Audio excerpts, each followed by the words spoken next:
Assalamualaikum warahmatullahi wabarakatuh. Kembali lagi bersama saya di sini. Kali ini saya akan membawakan Q&A dari konferensi pers ya PKN sudah hampir seminggu yang lalu ya. Saya baru bisa buat videonya sekarang. Mari kita simak apa aja pertanyaan dan jawaban dari PKN bagaimana. Oke, yang pertama yaitu apakah ada perpanjangan pemilihan lokasi tes untuk SKB? Jawabannya tidak ada perpanjangan waktu. Lalu kapan-kapan kisi SKB dikeluarkan? Yaitu kisi-kisi nanti yang mengeluarkan itu Panselnas melalui surat edaran Menpan RB. Mudah-mudahan tidak dalam waktu yang lama lagi. Jadi kemungkinan sudah disusun, tinggal nanti dikeluarkannya kapan. Karena kan tanggal 15 November besok sudah ada yang SKB. Jadi kemungkinan minggu ini itu harusnya sudah dikeluarkan gitu ya. Lalu yang nomor 3, apakah BKN sudah mempersiapkan langkah untuk menanggulangi kecurangan di SKB? Jawabannya BKN sudah melakukan langkah antisipasi antara lain yang pertama, menciptakan AI atau Artificial Intelligence untuk melakukan analisis data potensi kecurangan yang ada. Yang kedua, yaitu menyiapkan keamanan sistem teknologi. Nantinya hanya menggunakan Linux saja, kan saat ini masih beberapa operating system, Windows, Linux, dan lain-lain. Nah, ke depan itu hanya menggunakan Linux saja. Alasannya kenapa menggunakan Linux? Karena Linux itu lebih susah untuk dibobolnya. Itu alasannya BKN gitu. Yang ketiga, akan lebih menekankan fakta integritas kepada panitia dan akan melakukan sanksi disiplin tingkat berat kepada pansel yang melakukan kecurangan. Itu yang disampaikan oleh BKN, yaitu 3 pertanyaan awal. Oke, kita lanjut. Pertanyaan yang nomor 4, bagaimana menghindari kecurangan dalam tes kesehatan, wawancara, dan tes lainnya saat SKB yang tidak menggunakan CAT BKN? Jawaban dari BKN, sesuai dengan Permenpan RB harus diumumkan secara transparan bagaimana instansi melakukan tes wawancaranya, bagaimana melakukan tes kesehatannya, lalu termasuk porsi nilainya, itu berapa persen, nanti kan diusulkan ke Menpan RB lalu untuk disetujui. Nah, nanti porsi nilainya berapa dan instansi wajib menyampaikan ke peserta, gitu ya. Itu langkah-langkah dari BKN agar tidak terjadi kecurangan saat tes selain menggunakan CAT BKN, gitu ya. Lalu yang nomor 5, bagaimana cara melapor jika menemukan indikasi kecurangan saat pelaksanaan SKB? Yaitu kalian bisa melapor di laman lapor.go.id. Ini laman yang dikelola oleh Kemenpan RB ya. Itu adalah naungannya BKN, lembaga naungan BKN ya. Disertai identitas yang jelas serta bukti yang kuat. Nah, kenapa kok harus ada identitas yang jelas serta bukti yang kuat? Yaitu untuk menghindari surat kaleng. Jadi laporan yang akan diusut oleh BKN itu adalah laporan yang ada identitas dan bukti yang kuat. Kalau nggak ada identitas, itu nggak akan di follow up oleh BKN ya. Data pelapor itu akan dijamin oleh keamanannya BKN, jadi nggak akan bocor kemana-mana data pelapornya. Oke. Nah, jadi kalau kalian menemukan kejanggalan, janganlah keluar-keluar di sosmed. Bolehlah keluar-keluar, tapi lebih baik dibarengi.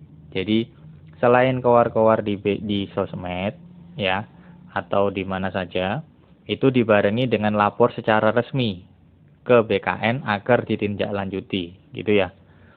Itu saran yang lebih baik, yaitu dua-duanya bisa di sosmed, bisa langsung di lapor.go.bkn itu, lapor.go.id. Oke, kita lanjut. Yang keenam, apakah yang terindikasi melakukan kecurangan akan di blacklist seumur hidup? Jawaban dari BKN itu kalau aturan untuk memblacklist seumur hidup itu belum ada.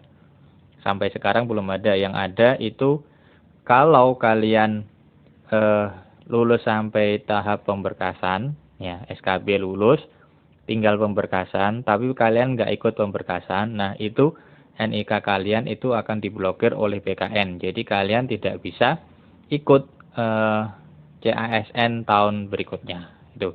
Tapi meskipun tidak ada di aturan, karena ini adalah kecurangan itu kejahatan yang luar biasa, maka bisa saja nanti akan diterbitkan aturan baru yang memungkinkan terjadinya blacklist seumur hidup tersebut. Ya, itu jawaban dari BKN. Yang nomor 7, apakah nama-nama yang melakukan kecurangan akan dipublikasikan? Jawabannya ya. Nama-nama itu harus dipublikasikan. Jadi PPK wajib mempublikasikannya, gitu ya. Jadi kalau PPK tidak mempublikasikan berarti di situ tidak ada kecurangan atau PPK-nya itu lalai, gitu ya. Lalu terkait apakah yang diaudit itu hanya yang terindikasi kecurangan atau seluruhnya? Jawaban dari BKN itu adalah sudah dilakukan audit forensik terkait aktivitas dan aktivitas komputer. Jadi aktivitas peserta serta komputer itu sudah dilakukan audit forensik. Tapi karena keterbatasan sumber daya sampai sekarang mungkin masih berjalan lebih dari 25%. Jadi tidak bisa full 100% masih, tapi tetap berjalan. Gitu ya. Jadi dilakukannya sudah secara menyeluruh, tidak hanya di tiklok-tiklok yang diindikasi kecurangan itu. Oke, kita lanjut.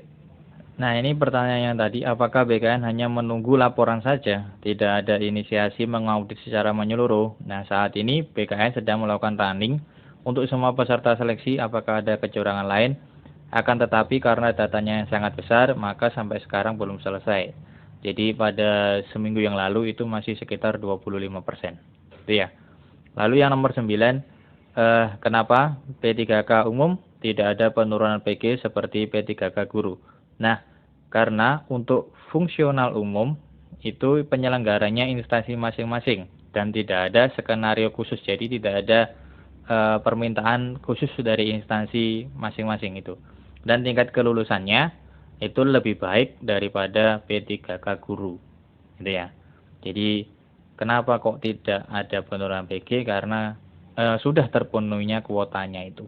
Kalau P3K guru kan banyak yang tidak memenuhi kuota, akhirnya diturunkan agar bisa mengoptimalisasi itu. Ya. Lalu nomor 10, kapan pengumuman P3K umum?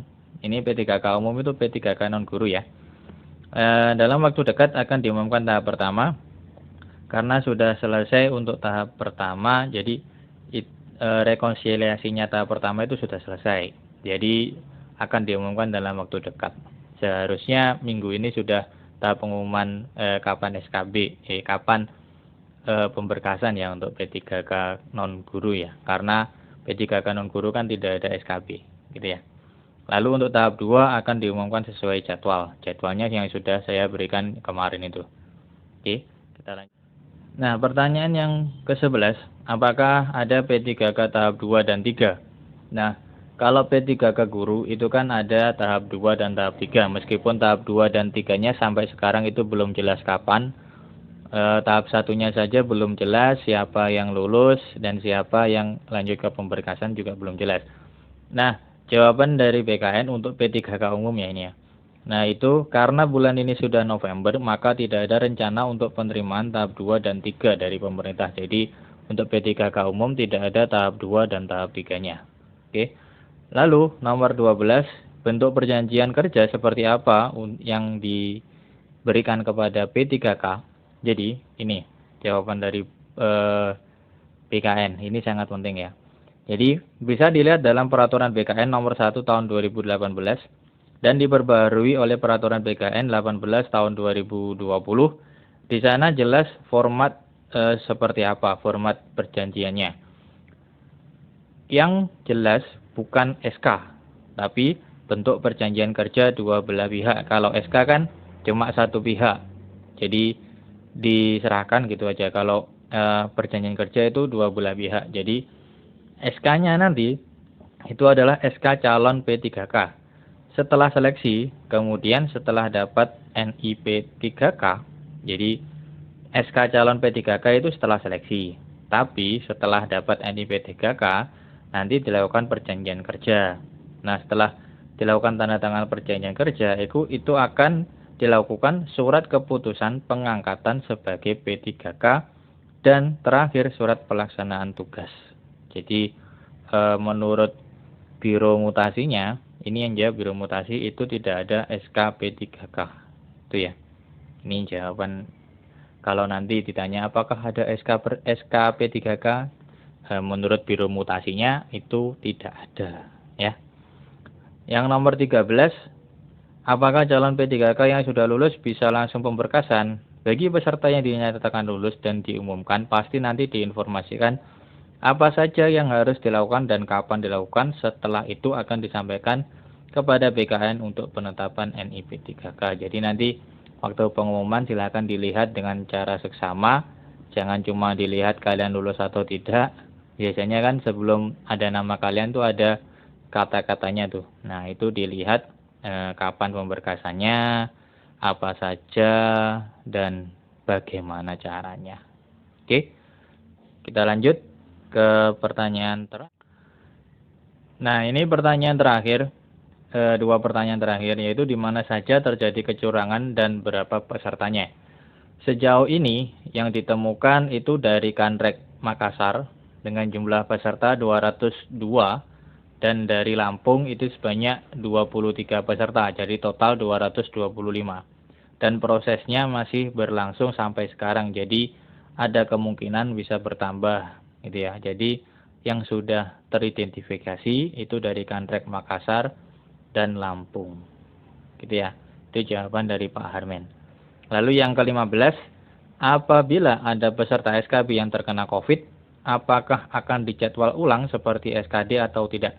Ini adalah jawaban dari Pak Harmen. Prinsipnya tentu saja masih diberikan kesempatan, tetapi waktunya tidak akan panjang. Kemungkinan H+1. Nah, misalkan instansi tersebut selesai SKB-nya tanggal 20, maka tanggal 21 itu akan dijadwalkan. Kan biasanya SKB itu ada rentangnya ya. Suatu instansi, misalkan Pemkot Kediri atau Pemkot Kediri lah. Itu misalkan SKB-nya tanggal 13 sampai 20.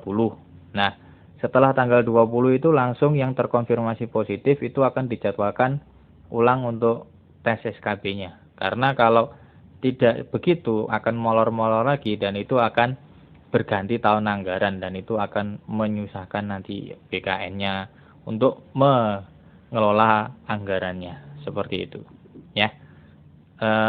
Sampai di sini ada 15 pertanyaan, ada kurang lebihnya saya mohon maaf. Assalamualaikum warahmatullahi wabarakatuh.